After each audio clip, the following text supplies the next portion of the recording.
whatever it is that lights your soul on fire, somebody else needs that. Someone else needs to be in your space. Somebody else needs to hear that from you. And so I think what's really important about seeking to learn more, trying to build your skill set, being in the room with people that have figured it out, trying to learn from them. I think what's so important about that is that you're doing whatever it takes to not give up on the desire you have to serve for the greater good, right?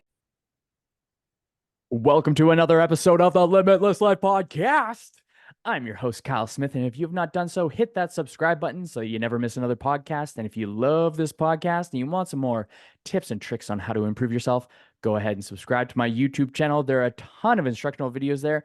You can find the links down below. However, I would ask that you do that after listening to this episode with the one, the only Logan Dube.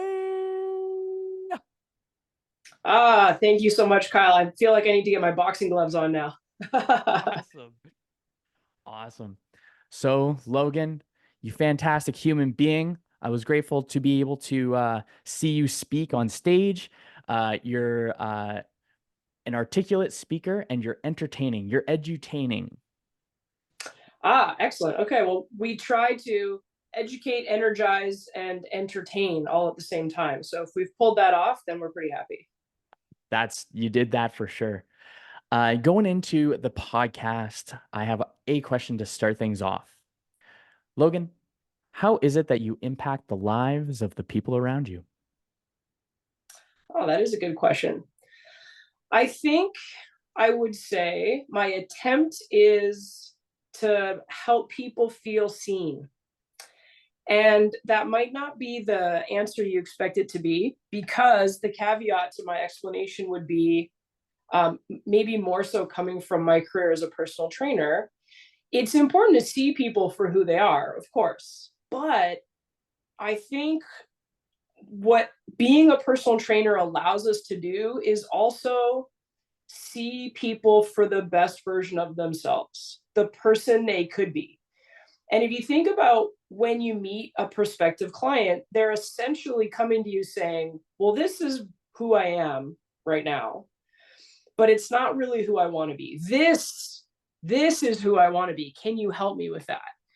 And I think somewhere along the line, I realized that if, as a trainer, as a coach, as a support role, if you can't fully picture and realize what that future version of the person is going to be, then how do you help them get there?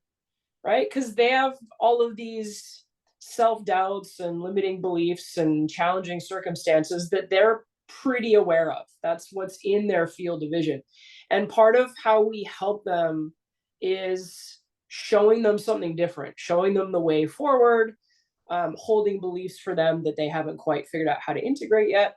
So I think if I take a little bit of what my hope is and a little bit of what feedback is that I get from people that I've worked with, the real honor of the job is really in helping create the space for that transformation. And yeah, if you can't see where they're trying to end up, if you can't visualize, hold space for that, remind them of that when it gets tough, then I don't know that we ever get that job done. So when I say I see you, I'm sort of trying to say I see who you are. You're already whole and full and enough. And I already see it as a reality, the thing that you feel like you don't quite have yet, the thing that feels out of reach to you. So what do we have to do to kind of go from here to there? And if that ends up being anywhere close to the truth in terms of how I impact people, I think I'd be pretty happy. I think that's fantastic. You work as what I like to call a catalyst character, a character that is the catalyst to the evolution of someone. Or you can think of it like in the hero's journey, there is the resistance to change, then there's the acceptance to change, and then there's trying it yourself. And then eventually the role model, the mentor comes along and guides them through the process to accelerate it, like Yoda, Obi-Wan, Gandalf, a bunch of other characters like that. Merlin, very much inspired by those characters. I was always inspired by more so that anchor character than I ever was with the main character. I understand that I am the main character of my story, but I find that that catalyst character, I find that confidence is when information flows through you. So confidence is a side effect of competence. So when you find yourself competent in resolving your own particular uh, issues, problems, or obstacles, you develop the confidence in being able to teach other people. And confidence is when it flows through. So when you're teaching other folks or you're guiding other folks in how to see what you see in themselves, I think that's cool shit. That's really Excellent. cool shit.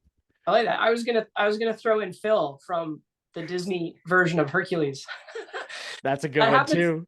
He happens to remind me of an awful lot of the coaches that I worked with as an athlete. So yeah, that's the one that popped into my mind. One of the best montages for training ever, next to Rocky, of Right? course. That's Yeah. thank you. So, what is it, Logan, that you find to be a when you have a client that is switching from or growing towards where they are to where they want to be, what have you found to be a method that's worked for yourself with your clients to really not fast track that process, but decrease the resistance to change? Mm, good question. Um, I mean, the first thing that kind of comes to mind when you say that, when you draw out to get them there faster, I find that to be really interesting because, yeah, in all fairness, I've been a trainer for 25-ish years, and an educator for a portion of that time. So I still feel like a lot of the anecdotes and examples that I draw from come from training versus education. And so I know I've taught as a manager, I've taught other trainers, if you're going to help somebody get started on a program, they have to have a goal. That goal has to have a quantity. It has to have a deadline, right? The old SMART goal kind of thing. And it's like when you're new, you've got to learn the rules. And then as you find your way, you sort of can not always break the rules, but you can massage a little bit what works for you, right? And so one of the things that I feel like working with older clients forced me to do was take a look at timeline and deadline and speed and really try to analyze or really try to sit with whether or not that was going to be the right fit. And if I had to say to someone who's a potential client, what do I do? How am I going to help them? What's it going to look like when we work together? I think one of the things that I've certainly evolved towards is much less destination and much more process, much more journey.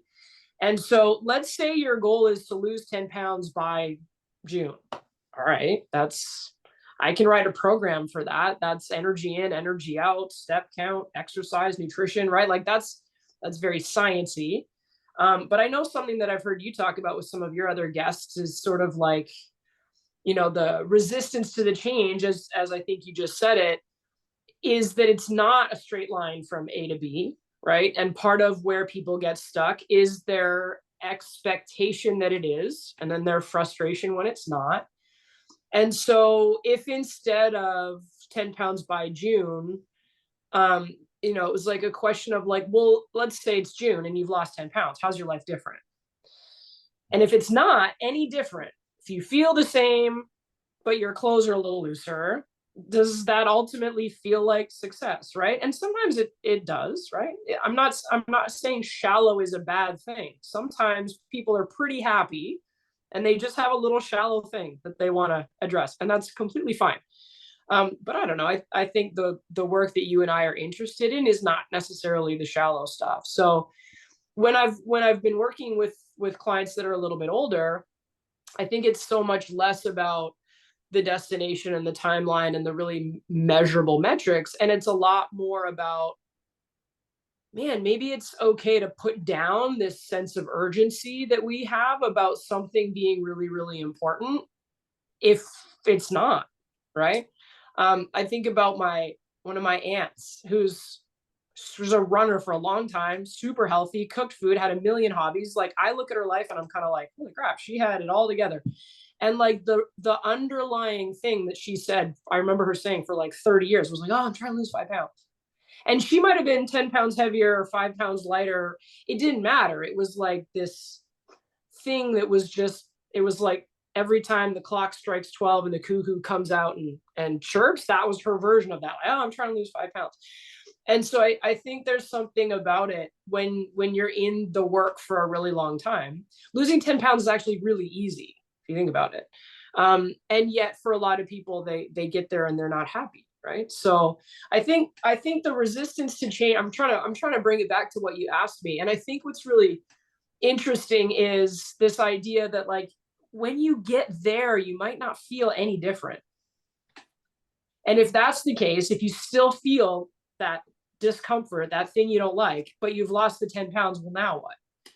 So there's something to be said in that. Now, in the actual context of training, like physically working out and doing things, what's so freaking cool about it is it changes how you feel. Like if you couldn't lift 50 pounds before and now you can, you feel different regardless of what the scale says, right? And so I think there's something about learning to turn your attention to something different than what got you started in the first place. What got you started in the first place was I need to lose 10 pounds. I want to get off my cholesterol medication. Great, right? Whatever gets you in the door. But at a certain point, we have to start paying attention to other things like I can do this thing that was really hard before. It's a lot easier now. Or I am now not afraid of this thing in my real life because I know I have the physical competency to take it on. Or I'm not as nervous going into this thing that's unknown because I've faced the unknown, at least in the context of the gym, and I've made my way through it. The section over there with the free weights and all the big people, and it doesn't scare me as much anymore because now I have a thing that I know how to do when I go over there. So I don't know, resistance to change. Like the inevitable is that things are always going to change, right? Despite our best efforts. And so maybe it's reframing that resistance is bad. We know resistance helps us accomplish something desirable. If we didn't have the resistance, we wouldn't have the positive change. So I don't know. I think I said a lot there that I'm excited to hear you unpack and speak back to me so that we can figure it out a little bit. That was a point that I just wrote down that I thought was really cool that I think kind of like puts it all together is understanding in a peaceful manner the when to pivot attention to prevent an expectation hangover. Ooh, I like that. Okay. So it's like you have the expectation losing 10 pounds. You hit that 10 pounds. It's not what you expected. So now, after that point, without the pivot or the reframe that you mentioned, then we find ourselves going downwards. It's like, oh shit, it wasn't at all like the sunshine and unicorns that I expected in my mind. But then sometimes people get discouraged past that point. So we have an expectation hangover. Mm-hmm. Uh, Trying to think now, what could be the opposite? So there's an expectation hangover, an expectation boost, I suppose. That would be the pivot point to which you understand, okay, the 10 pounds is no longer the target. It was the starting point. Mm-hmm. Now it's time to really dive into the character. Or I heard in a podcast yesterday, or no, the day before, it's identity work. So like breath work, workout, identity work. So what is the work that we're putting in order to create the identity or the character we wish to be? Nice. Yeah, expectation. That's good. Uh, I definitely think process oriented goals or process focus or focusing on the inputs is I find to be so much more fulfilling than the destination itself. I find that when we are focusing on the inputs, it is like you're eating rice by rice, like just one at a time. And those are the inputs. And those inputs accumulate over and over and over again. It's like it's, I suck at math, so I'm not going to do very well on this one. except for this first one. But if you go 1 times 365, you have 365.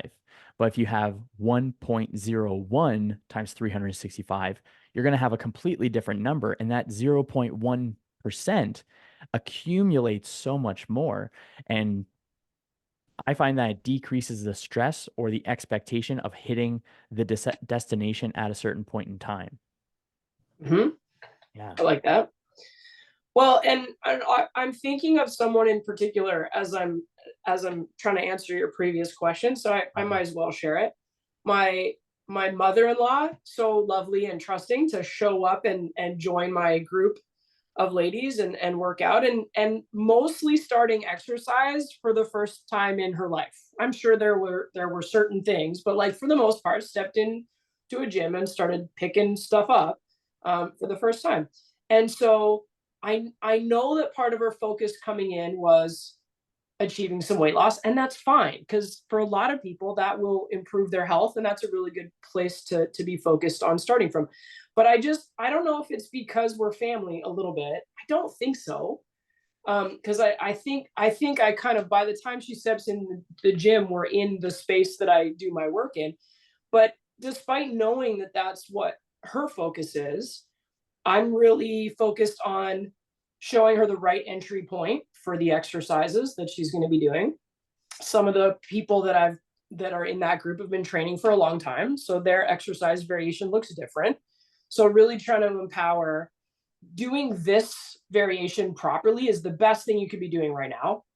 It doesn't matter what the person beside you is doing. You'll get there by doing this and moving your way up the progression, so to speak, right? And then really trying to call out and draw attention to like micro improvements, right? If you go halfway down in a lunge, that's great. It's a good start. And then when you go 3/4 of the way down, that's better. And it doesn't matter if you're holding a dumbbell yet. It doesn't matter if the dumbbell you're holding is heavier than last week. Range of motion is a version of progress. So let's say someone's really focused on weight loss. That's fine. I'm not standing beside you when you step on the scale every morning. And if you ask me, I might not even tell you to step on the scale every day. That's probably a little more frequently than we need it. But whatever, you do you. It's your morning routine, right? But when I am standing beside you and you start making progress on the smoothness and control with which you do your movement, the number of repetitions you can do inside of the same time period, the density, if you're not as winded at the end of a circuit compared to a couple of weeks ago, or if you don't even realize that a reverse lunge is actually harder to do than a split squat, to you it all feels the same. I will tell you that that's harder to do because now you're managing the step back and the transition imbalance and whatever.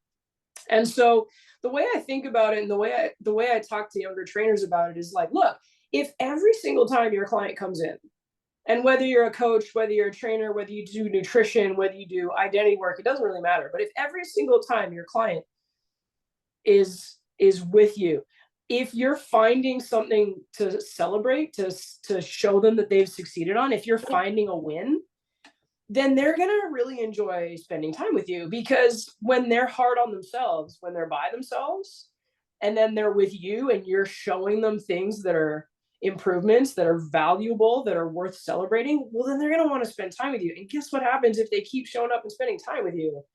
They get to their goal and then some, right? They also start realizing all these other things that they didn't realize were important, that they didn't realize were going to make them feel amazing, right? And so when I'm still kind of sitting with your resistance to change thing, because I think it's a good term. And I think maybe part of my whole philosophy is like, but why resist change? It's going to happen, right? Reframe maybe, right? Because a lot of people go, oh, I need to lose 10 pounds, but exercise is so hard. And I'm sort of looking at it as like, you have no idea how excited you're going to be when you do your first insert blank, whatever, right? So like the reframe, what change is, what it feels like, what it requires to go through it, what you're going to get out of it.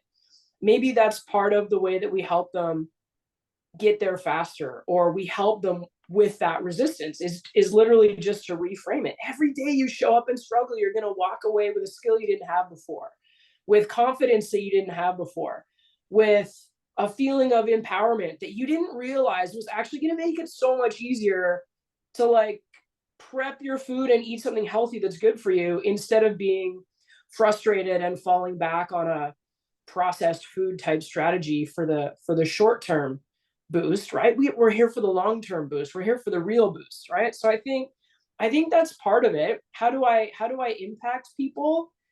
If I'm trying to see who they are, I'm already seeing the identity of the person that shifted from this set of strategies that isn't working to this new set of strategies that lines up with their values. So I think it's all kind of wrapped up. I think so too. The reframe to resistance to change may as well brainstorm a smidge. A reframe to resistance to change. For a resistance to change, for myself at least, I'll speak on my own experience to resistance to change. What I found is definitely an acceptance that change is inevitable. Like there's a step, there's always a progression. It's either in a direction that we want to go or don't want to go. And either by choice or by chance, we're going to either willingly go into that resistance or that struggle or empowerment. Ooh, resistance to change can be shifted to empowerment to change. That'd be a cool little flip up. And then that way there's not there's more of that thought process of, oh, it is empowerment to actually go into that zone that I have not ventured into, 4% out of my comfort zone. And being able to slowly but surely, I believe, when we remove those, when we remove that resistance via putting in the effort and accumulating the data that indicates that we are on the trajectory that we are, that's when resistance turns into empowerment. I think resistance is just like that one little spot where it could be something negative in there, but I totally believe that resistance is a positive. But I think that just took a little bit more time to reframe, but also discussing it with you now, I'm like pondering it a little bit deeper. So it's like the wheels are turning a little bit. It's kind of fun. So what about this? You don't have to change, but you have the opportunity to evolve. Mhm. And I think part of why I like that is because you never drop who you were when you become who you are. And I think there's this idea sometimes that because I don't like where I am right now, there's something about me or there's something about the choices that I'm making that's shameful, that I'm not proud of, that I don't want to share. And the killer of shame is in the silence, right? So this idea that who I am right now doesn't feel good, therefore I must not be good enough, that cannot help us move forward because we will always be who we were. And so instead, this idea, like change has this idea of like cut out the part that is no good and get rid of it. Whereas evolve is take the part that is flawed and make something out of it, or recognize that by going through challenges, that's the only way I've had the insight that gets me to where I am, right? So the resistance is the fight part, right? I am fighting against the change. This piece of my identity is holding me back from stepping into the new choices that I want to make. And so instead of change, maybe the idea is like everything you are and everything you've experienced is valid and it's why you are where you are. The only way forward is to take that with you, but to take the weight of it out of the equation, right? I can never remember the name because it's Japanese and the words all kind of sound similar. So I would probably say a sushi word instead of what I mean. But the idea of fixing broken pottery by using that little bit of gold, right? So you've got a broken cup with a little seam of gold in it. And that's kind of what we mean. The beauty of that piece of pottery wouldn't exist if the crack hadn't been there in the first place, right? So as trainers, then as coaches, we are proud of where our clients end up because of where they started from, right? It's not, this is my there's no just after picture. There's always a before and after picture, right? I don't actually really like using them personally, but the analogy is there. There's no after picture without the before. So how would we expect to make improvements? How would we expect to change and grow if we didn't come from something that inspired us to want to make that change? Absolutely. And I believe it is kitsugi. Ah, that sounds amazing. I You could also convince me that it's like a salmon roll of some kind. So Yeah. Yeah. Kintsugi. Yeah. kitsugi, Absolutely. okay, I like it. There you go, nice. I actually I love that you use that as an example because well it's totally true. Like it's not there's nothing broken. It's just accentuating the it's accentuating the beauty of imperfection. Yeah. Very cool. Well, and the way we talk about it at the PPSC is, I mean, we're the pain-free performance, blah blah blah, right? So inherent in the work that we do is this awareness of and this acknowledgement of pain, and pain sucks. So, from a physical perspective, someone who has back pain, shoulder pain, hip pain, knee pain, that can be a really big barrier to exercise. And so we need to have strategies to help people work around, modify, eliminate, ameliorate the very common injuries, aches, pains, whatever that they have. So when we say pain free, we're saying pain is a part of that circumstance, right? Now, at the same time, pain is a normal part of the human experience. And so when we say pain free, we are not saying pain is bad. You need to get out of pain. Pain is actually like a very normal part of what's going on. If you put your hand on the stove and the stove's hot and you don't feel the pain, that means you pull your hand away, your hand gets very badly burnt, right? So pain is actually probably really, really important. But when we think about pain, we can either see it as a life sentence, we can see it as a burden, we can see it as a massive roadblock, right? Or the way that we try to teach and the way that we've put our system together is when we work with someone who comes to us and they have some pain, we are simply looking to empower whatever is available, Mm. right? And so I think a lot of times when we're teaching, the thing we kind of circle back to is like, look, they walked in the door, didn't they? There's clearly a bunch of stuff that they can do. So let's not get fixated on the one thing that hurts. Let's not get fixated on the one exercise that maybe doesn't make sense for them anymore. Let's go and find what is available. Let's build a roadmap out of all the stuff that they can work on. And then let's grow from that place, right? So the same way that we can reframe it's not broken, it's an opportunity, it's not pain, it's a piece of information that's really valuable, it's not a shameful burden, it's literally the reason why you're showing up here today curious and excited about making a change. I think in large part that's what being the guide or the coach or the mentor or the trainer has to offer is I am not attached to your thing.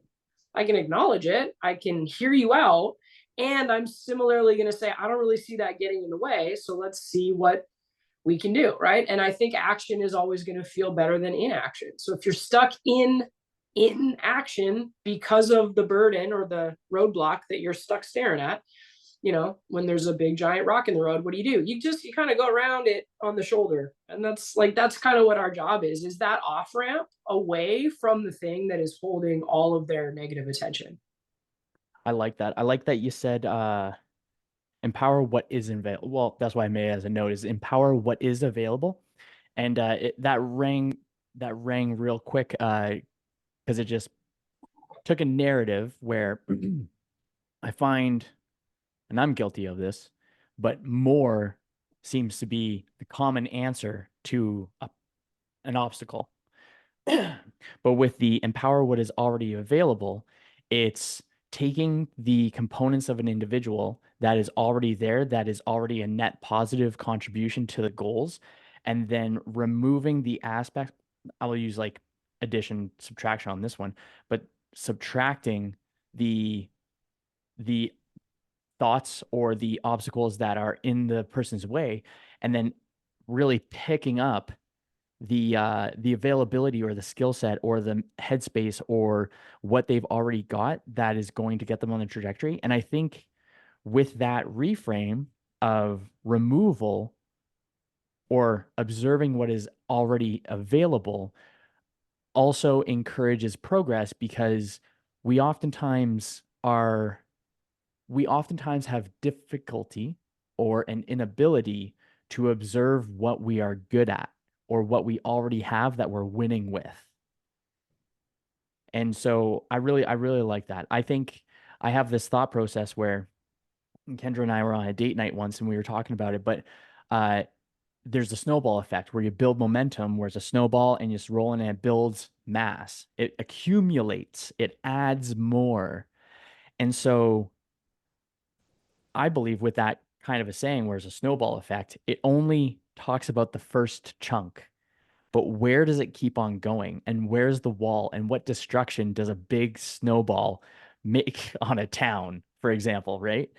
And I find that the removal of mass or the removal of stuff, whether environmentally, cognitively, or things along those lines, it goes from a snowball momentum to a light speed momentum, because you're decreasing as much as possible so that you can increase the overall speed to get to a desired destination.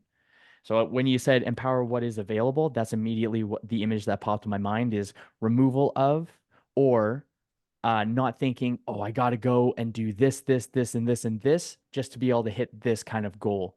So that's what popped up to my mind. That was good. I like that.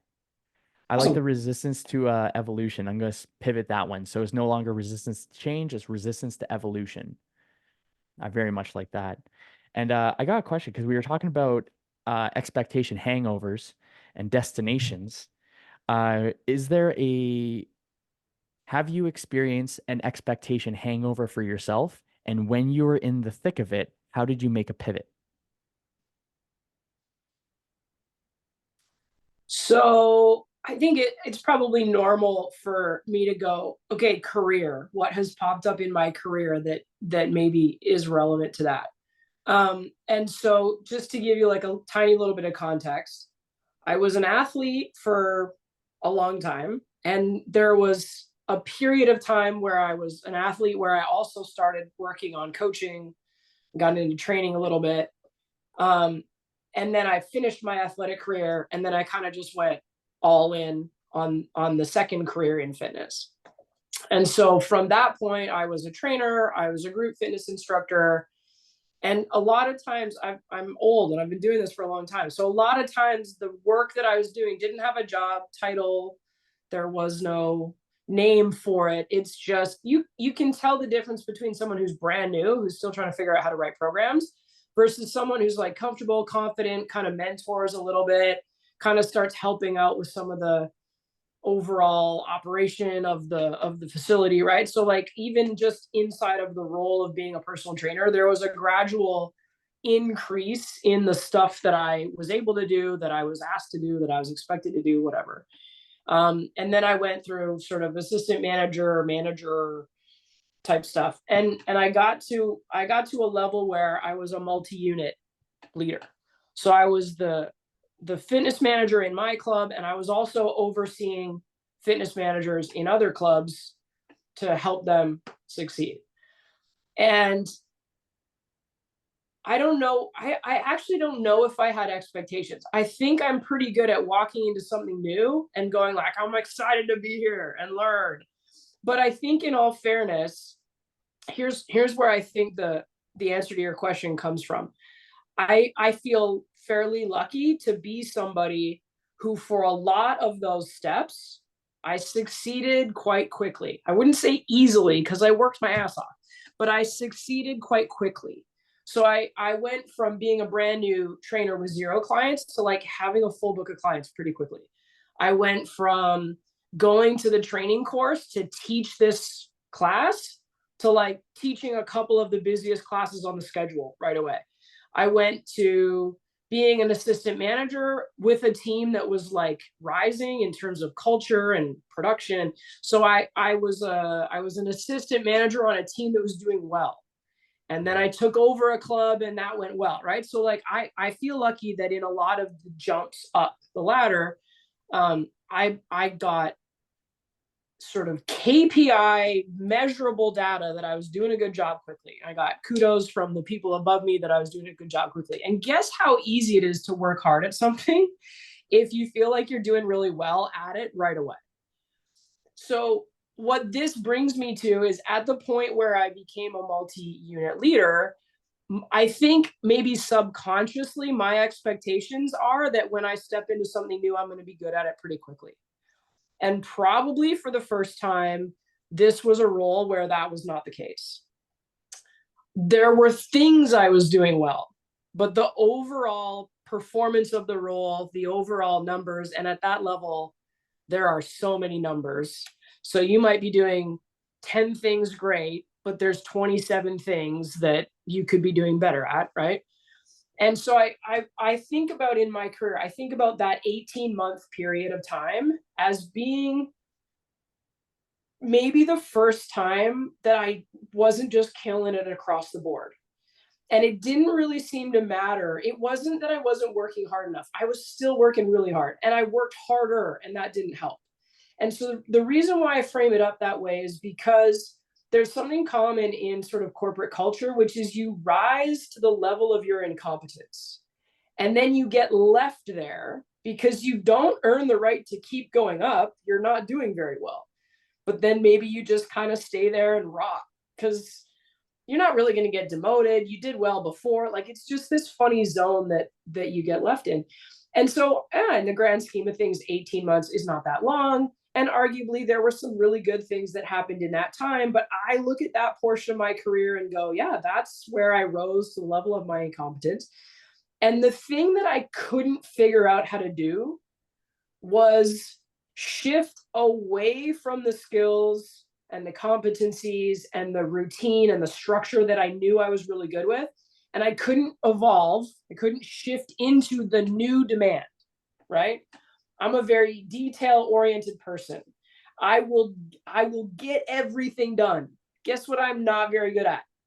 Delegating and trusting people to get the job done unless I've exhaustively trained them in exactly how it is I think the job should be done.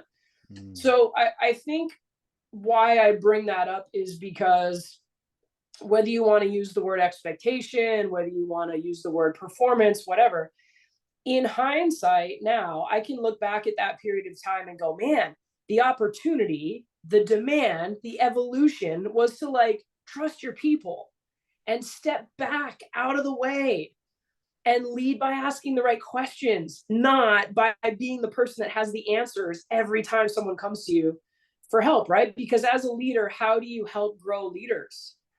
You've got to give them the basic framework that they need. You've got to be super clear about your direction, and then you got to step the hell out of the way.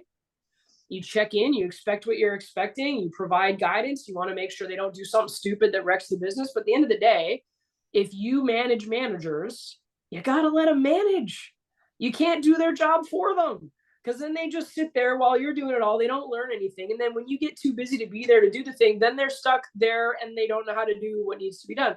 So I think for me, that was a really, I mean, at the time, frustrating as hell experience because I am not used to not being at 110%. And when you think about production, that's actually possible because if they say, go write $200,000 and you write 210, that's more than 100%, right? So I was not used to falling below that kind of marker.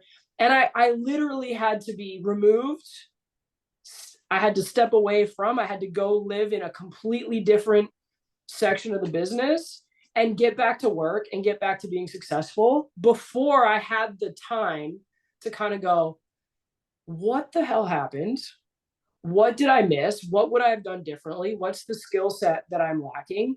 And I ended up working with a coach outside of the organization. And when I first did like the initial chat with her, I said, here's the list of things I want to get better at, right? And it was like leadership and businessy type things. And she was like, yeah, cool, I can help you with that. And a year later, it was like massive life, identity, strategy, behavior shifting that really had nothing to do with work at all. And yet now when I have an opportunity to help a leader, now I've finally learned, I think from my own failure, that like having the answers for them is not what they're here for. They're here to be helped to find the answers for themselves.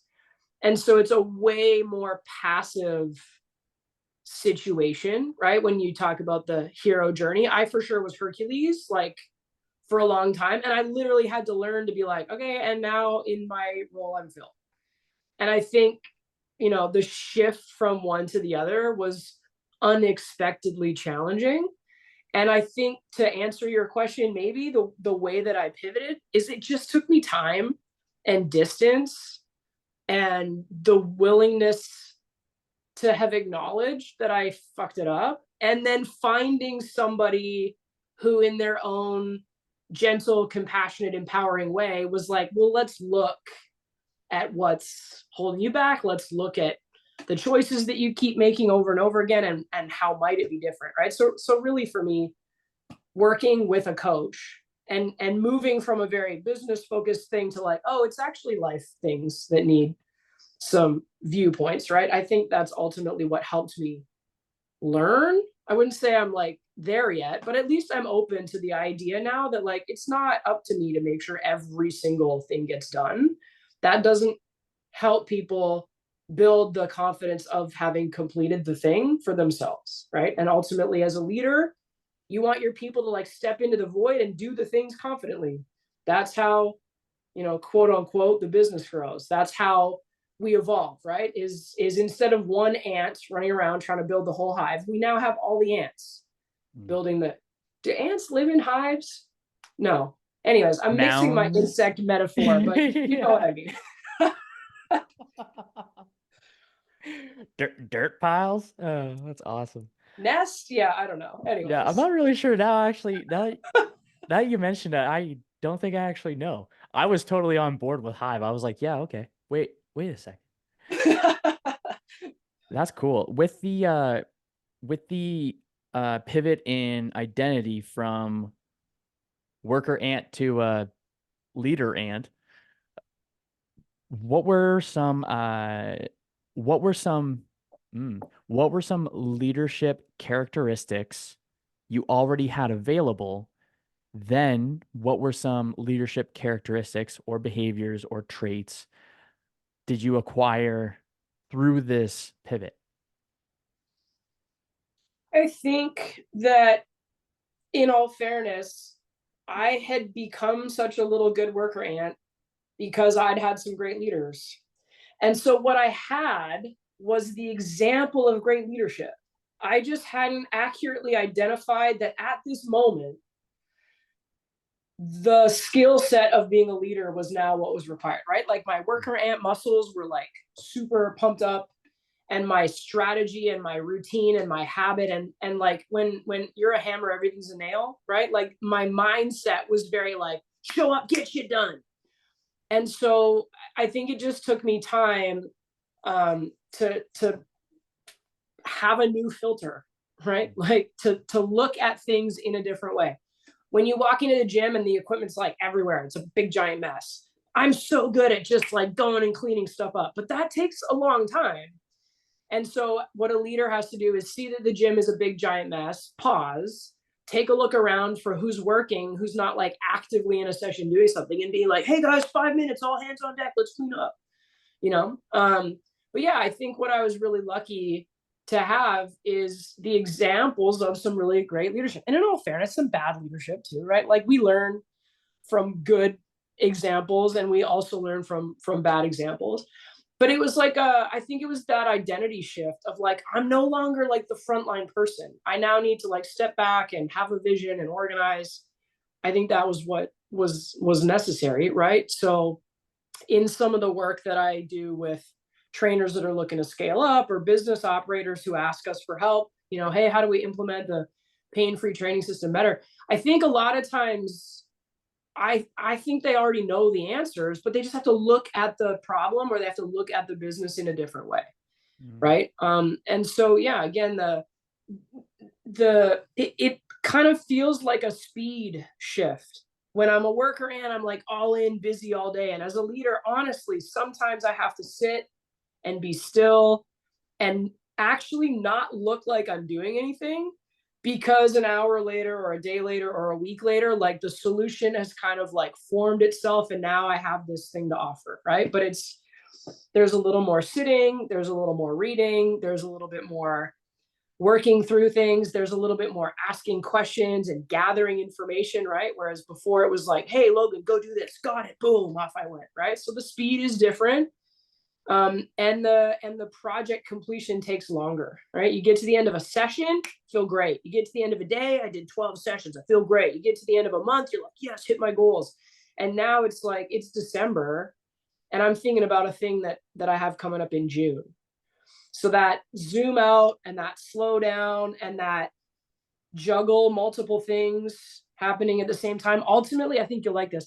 Ultimately, you have to be able to like handle a little more discomfort, because taking action is often the thing we do to feel better. Even if it's like, I feel shitty, I'm going to go eat a Toblerone bar, but like taking action is often a thing we do to address not feeling great. And I think sometimes in leadership, you've got to be willing and able to sit with, this is not going to get finished today, but it's of value. So I'm going to chill and I'm going to breathe and I'm going to dedicate 10% of my week to moving it forward while managing all of the other things that are happening on the day to day, right? So I think that becomes part of what the new skill set is the dichotomy of the day-to-day things are handled, check, and here's this thing that is going to sit on the to-do list for a long time and slowly make progress until we finally get it to the point where it's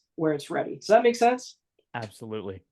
I like the with this conversation, my observation is it was speed of implementation, fast execution, and decisiveness. And I actually started with the question, but I like that little pivot where it's less about implementation and more about contemplation. So sitting in the thoughts and sitting in stillness and being able to process, and then have a higher quality input for the big picture aspect. I like Well, that. and then I think this even actually came up at the conference that you and I were at together, which is that the flip side of that is there's this risk of wanting to know just a little bit more before I take action. And ooh, man, sometimes as a leader, you've got to take action before you're ready. And so there's like a paradox between contemplation and action. And mostly what I've come to realize is you're never, ever going to feel like you've done either one of those perfectly. You're going to want to contemplate more, but you have to take action. You took action too quickly. You should have contemplated a little bit more. And so you're never done. There's no 100% certainty. Part of what helps you with that is having a guiding vision, mission, principle, set of values, right? But I definitely have commiserated with people who work at a leadership level, that sometimes on a busy day or a busy week or a stressful month, all we want to do is go back to being that worker ant. All we want to do is go back to training clients. Because as much as that felt busy and hard at the time that we were doing it, we're now at a place where we're like, oh my God, I wish my biggest problem was that I had 12 in a row today. I wish my biggest problem was that one of my clients only lost 3 pounds instead of 5 this month, right? And so there's a real pull towards that feeling, right? When people say, oh, I'm going to retire and go back to being a trainer. Oh, I'm going to step down out of this role and go back to the thing that I did before. And really the way to not cave to that is literally just to be able to sit with and work through it being uncomfortable to be at this new level that you're at, right? I like that. Got a question about decisiveness. Your story, your speed of implementation is hella fast. And obviously decisions are an aspect of progressing. Our decisions are what's going to speed up or slow down how we get to the place we want to go, to that lighthouse to that vision, to that North Star. Do you have either consciously developed it or maybe even unconsciously just have it? Do you have a decision-making framework that you kind of filter things through so that you can have that speedy decision-making process so that you can implement quicker? I feel like I actually have a short answer for you on this one. Cool. Yes, there are two things I think about, and there's two things I coach a lot of my people on. Number one, have 3 filters that you run it through before you say yes or no. So I'll give you an example. Let's say you run a gym. You might decide that your 3 filters are your members, your employees, and your owners, for lack of a better explanation, right? So I'm going to implement this thing at the gym. Is it good for the members? Is it good for the employees? Is it good for the owners? If you get a yes to all 3, do it immediately. If you get a no to one of those 3, is it important enough to the other 2 that you should still do it? Or is it worth looking for another solution that gives you 3 yeses? If it's only good for one, absolutely don't do it, because you're going to piss off 2/3 of the important members of the group that you operate in, that you serve, right? So number one is, what are your 3 filters? The second thing that I say, and it's usually after we've done the 3 filter work, the second thing is, you make the best decision with the information that you have right now.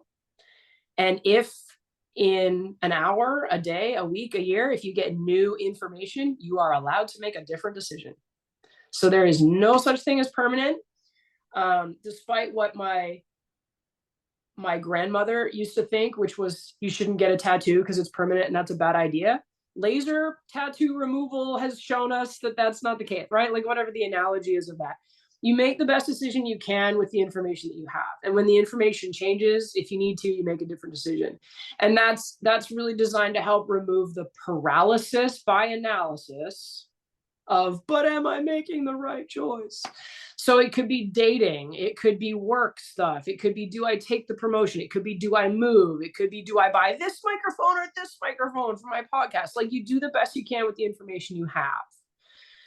And no decision is permanent. I mean, there's a few, but for the most part, that's the framework that we use. And it's just designed to make people feel a little bit more confident about taking that next step forward. I like that. I have the 3 aspect resonates quite a bit. I have my own decision-making filter, and it goes through the head, the heart, and the intuition. So I like to break it down. So it's the human being, the animal being, and the higher being, or the intuitive being. And if 2 out of 3 are out of alignment in either direction, then I'll make a decision based off of that. So if consciously I'm like, oh, this is a good idea, but intuitively it's like, this ain't a good idea, but my heart is like, no, this is a good idea, then I'm probably going to venture into it. And it could be my intuition being temporarily fearful of the other side of that. However, works in the other way as well, where if the head, the heart are no go, but the intuition is like maybe or yes, then I'll give myself a little bit more room to contemplate and ruminate on the possible decision. And then usually, if there's a decision between the 2, and I go through that 3-point filter, then I have a rule of 49-51, where nothing is ever 50-50. We're always inclined to one other degree, even if it's by a percent. So if it's in the area of 51%, fuck yeah, let's go, then I go for it. If it's in the 49%, then I'll think, maybe not so much on this one. So it's kind of cool. I like that. That's cool. I like how that kind of looped around. Um, what's influenced, or what has influenced, or what kind of principles and values have you adopted? Actually, what's influenced your principles and values? That's probably a better way of putting that one. What has influenced my principles and values? Pretty philosophical question, but sounds cool. Yeah, no, I like it. I think if I were to reframe that question to make it more concrete, Mm-hmm. and I'm saying this back to you because I want you to tell me if my interpretation meets your question or not. But what I'm thinking about is, like, what inputs do you consider to have been the most important, right? Because we get lots of inputs.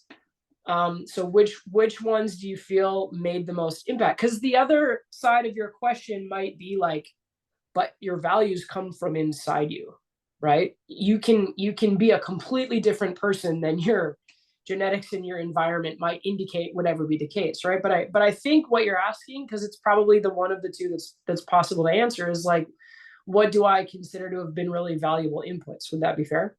I think that's fair. I think that's a fantastic reiteration. Okay. Number one, I had a coach when I was a soccer player who, based on his role, identified at a young age that I had some talent. Maybe I had the personality to do the work and be good. And I wouldn't be the person I am, and I wouldn't have achieved the things I did without him literally coming to my house, having dinner, sitting down with my parents, and saying, "Look, I think there's an opportunity here." Without that invitation, I wouldn't have ended up where I did. So that for sure was a really, really big one. I had a really phenomenal coach from quite a young age who, yeah, did his job to help me, but also went so far above and beyond that, that I owe a ton of where I've ended up, and a ton of what I believe in, and a ton of my work ethic, and even the fields that I have spent a lot of my time in, I owe to his influence.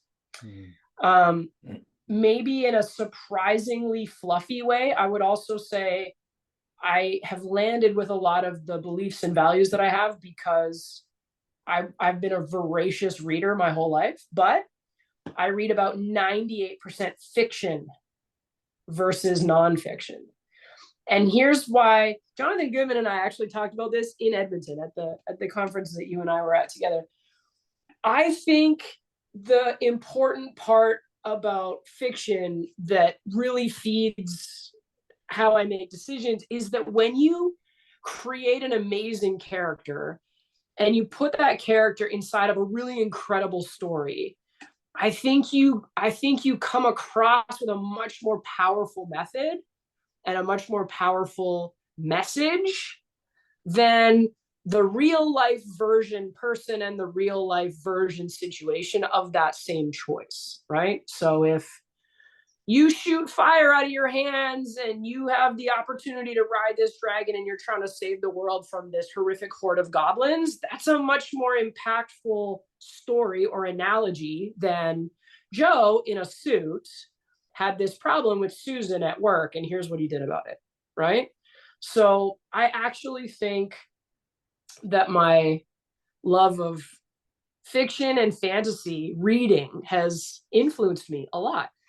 And you can't say, yeah, I got that out of the movie. No, because like an 800-page book has an incredible layer of character and plot development, and in like the inside the characters narration, that's where you really learn stuff. The CGI is amazing and it looks cool, but you're not getting the hero's journey. You're not getting the lesson in the same way when you watch the 2-hour version of the movie. So yeah, there's probably a handful of series that I have read probably multiple times now where I'm like, you know what? Sometimes I make the choice that Richard Rahl would make, right? So like, yeah. So I think for me that I've spent enough time reading books in my life that it would be negligible to ignore the influence I think they've had on how I operate.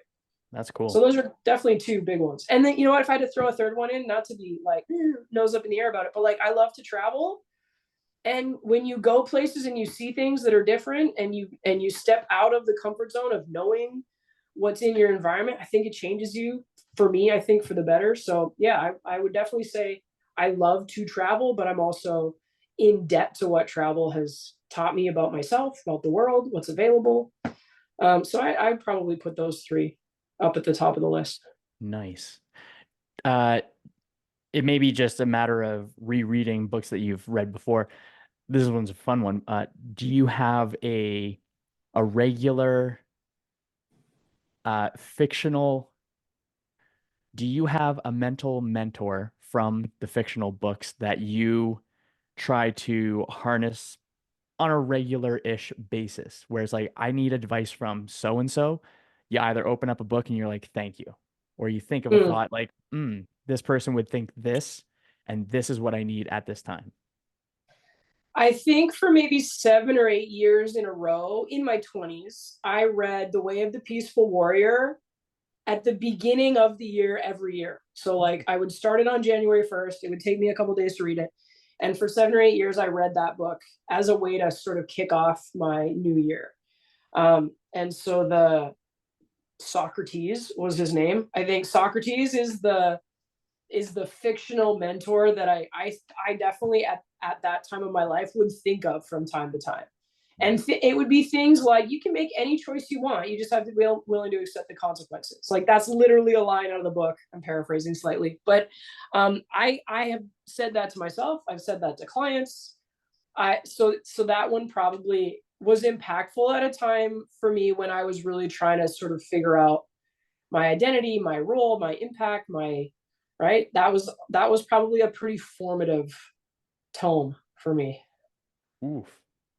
Tome and voracious. I just wrote it down. I'm like, damn, voracious. I love the way it just sounds. So I'm gonna try to figure out how to, well, I'm gonna voracious, excited, enthusiastic, voracious. I'm trying to Voracious think. has an appetite to it. Like there's a Mm. level of consumption involved with being voracious that I think is fair to recognize. Oh, turns a podcast into just one word. We're gonna go into the depths of voracious. That's awesome. Well, Logan, we are at the top of the hour, and you dropped some cool knowledge bombs and a variety of knowledge bombs and a lot of consistency that I think, at least for myself, I was able to really connect to and then pull from. In accordance to my notes, I had to flip the page, so that's good. But before I ask you the final two questions, is there anything that has to be said that hasn't been said yet? I may be stealing from how you're going to finish, but I think in general, when I have an opportunity to connect with people, to share, to teach, I think in general, what I want to come across is that the world needs more passionate trainers, coaches, educators, mentors, whatever it is that lights your soul on fire. Somebody else needs that. Someone else needs to be in your space. Somebody else needs to hear that from you.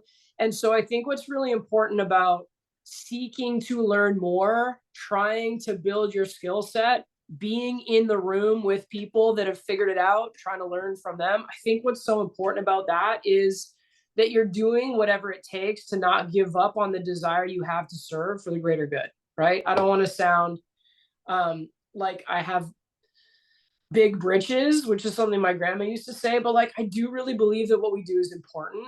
And I do really believe that if you don't keep feeding yourself with fuel that allows you to be confident in continuing to deliver or offer up what you have, I think that's really sad when that fire goes out. So if you're listening to this podcast, you're one of those people. And if you're doing the thing, if you're trying to put what you have out there,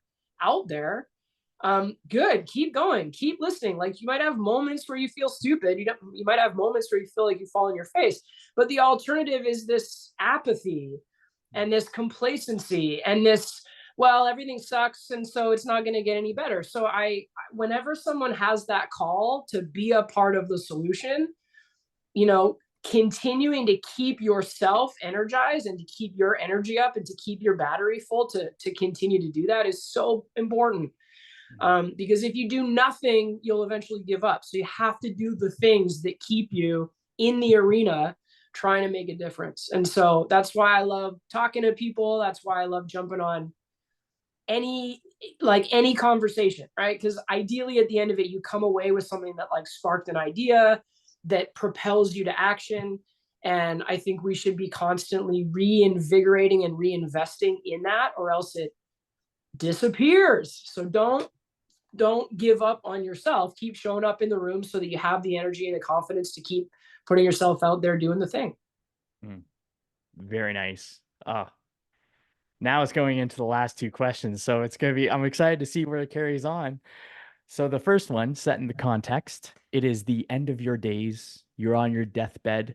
You're surrounded by the people that you care for. No content exists. This podcast doesn't exist. What is the piece of advice that you want to pass on before you kick the bucket? Um, I've always felt so young at heart, so it's weird to think about coming to the end of it all. I'm not sure I would say anything, to be honest. I think some of the most powerful moments I've had in connection with people are in silence. They're in shared experience. They're in just the vibrational energy in the room. I can think of some yoga things. I can think of some athletic team things. I can think of some things that have happened in like a massive concert with tons and tons of people, right? So I don't think if I live my life the way I want to, I don't think I would need to say anything. And whether there was a lot of people or a few people or even no people at whatever the end is, I hope that the feeling that I leave with is just that shared thing, that shared moment in the silence, right? That thing that's kind of undefinable. That to maybe put a term to it, like that secularly transcendent thing. Any tiny moment you have that you get to experience that, even if it's in the middle of the ocean on a surfboard and no one's around you, that feeling is something that hopefully everybody gets a spark of in their life. And if you get to the end of your life and you can remember or even feel that thing just before you go, I think that's it. I think that's what really matters more so than anything we could put words to. That's a really cool answer. That's a very cool. I will definitely say that you're the first person to say nothing as the answer. All right. And then the rest is just absolutely fantastic. I really like that. It's like you can tell the impact of an individual even in the stillness of silence. That's kind of cool. I really dig that. Thank you for sharing. The final question, the very best version of you is sitting next to you right now. What piece of advice for this season of your life are they here to give you? Hmm. I think it would be something along the lines of think less, do more, or think less, be more. I love to talk, I love to teach, but sometimes I think those moments where you say less and mean more are really where you offer the most. And so we all have a voice in our head that criticizes us, that says we should have known better, that convinces us this thing we're going to do has too many risks. And so I think the best version of myself would maybe be like kind of that older brother kind of personality that could just be like, don't think, go, don't worry, be, don't say, show up. You know what I mean? And it kind of spins back to what I was saying about like the world needs more passionate people. I didn't say the world needs more intelligent people. I think the way forward is like more heart than head, right? And more connection than certainty. I'm not here to be right, I'm here to get it right. That whole kind of thing. So I think the best version of myself is just more sure of that, in the sense of letting go of the worry and the critic in the back of the mind, right? I think that would probably be the best advice, because I there is a lot in my life that I am really blessed to go and do. And so the less I worry about those things that I go do, the more I get to focus on just how awesome it feels to share what I have to offer, be there to support people, right? Yeah, I'll say less, mean more. There we go. That is beautiful. That's actually awesome. I love that. Awesome, awesome, awesome. Well, folks, that's what I've got for you in today's episode. Where can people find you, Logan? I am lucky to have a small enough little bunch of friends on Instagram that's probably the best place to find me. If you shoot me a message, I will most likely answer it. So yeah, if anyone wants to connect, I'd be happy to. And Instagram's the place to find me. Beautiful. Well, folks, if you loved today's episode, please do me a favor right now. Take a screenshot, share it on your Instagram stories, and tag me with my handle at DapperDudeKyle, along with at Logan.3DFit. That is one of the ways that we grow. And until next time, keep up the kindness, and I hope your day treats you as good as you look.